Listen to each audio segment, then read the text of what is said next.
The old mansion stood alone, perched atop a windswept hill. It was a skeletal thing, all crumbling stone and vacant eyes that were once windows. Moonlight, fractured by grimy panes, painted streaks across the dusty floor within. Mac huddled deeper into his threadbare armchair, the only source of warmth a meagre fire that fought a losing battle against the encroaching chill. He raised his head, listening. The wind howled like a banshee, tearing through the gaps in the boarded windows. It sent a shiver down his spine, a tremor that had nothing to do with the cold. Every creak of the floorboards, every sigh of the settling house sounded like a whispered threat. The mansion was a living thing, he decided, or perhaps a dying one, clinging to its last vestiges of grandeur. Either way, it was an unwelcome companion. He threw another log onto the fire, the sudden flare momentarily chasing back the shadows that clung to the edges of the room. But the shadows always returned. They liked it here, just like him. The library was a tomb of forgotten knowledge. Dust lay thick upon every surface, undisturbed for decades. Mac ran a finger across a shelf, leaving a clean trail in the grime. He coughed, the musty air catching in his throat. He wasn't sure what he was looking for. Something to break the monotony, perhaps. A distraction from the oppressive solitude that had become his only companion. He stopped, his hand hovering over a leather-bound book tucked away on a high shelf. It was smaller than the others, almost hidden. He reached for it, his fingers brushing against the cold, dry leather. The book was surprisingly heavy as he pulled it free. The cover was devoid of any title, its surface adorned with strange symbols etched into the aged leather. They seemed to writhe on the surface, twisting and turning as he stared.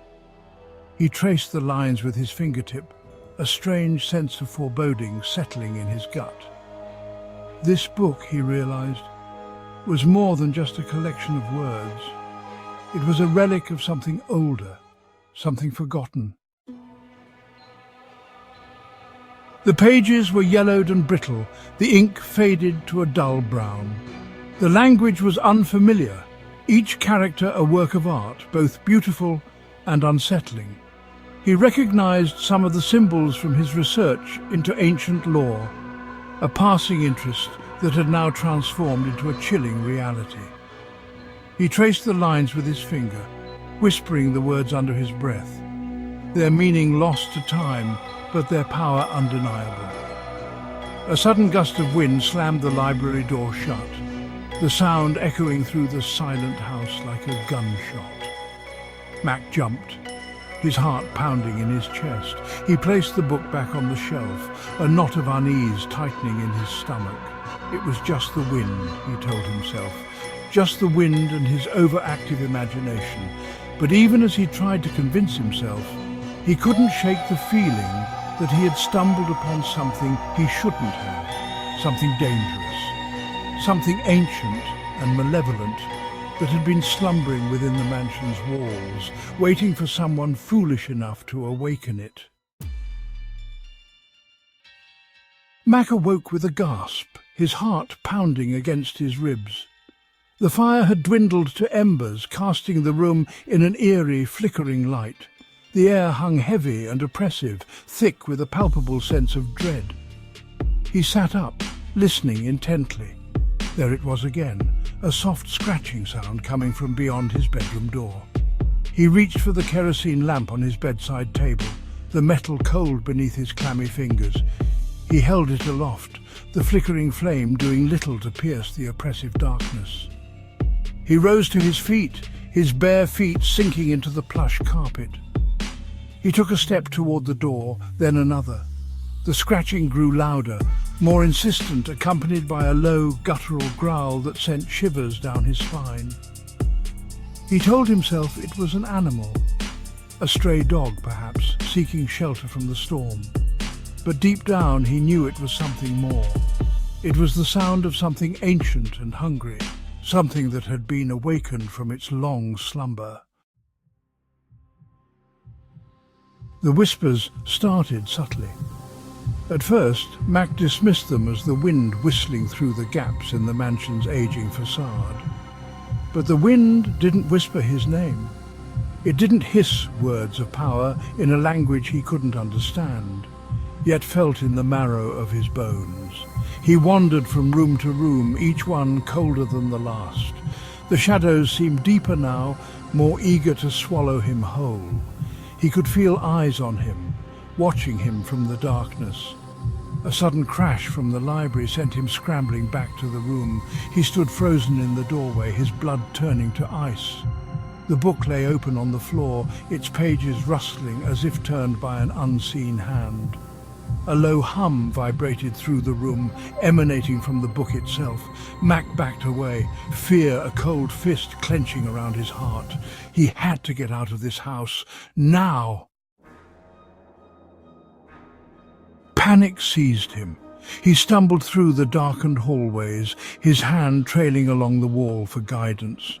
The portraits lining the walls seemed to mock him with their vacant stares, their painted eyes following his every move. He stopped beneath a particularly imposing portrait of the mansion's original owner. A stern-faced man with piercing blue eyes that seemed to bore into Mac's very soul.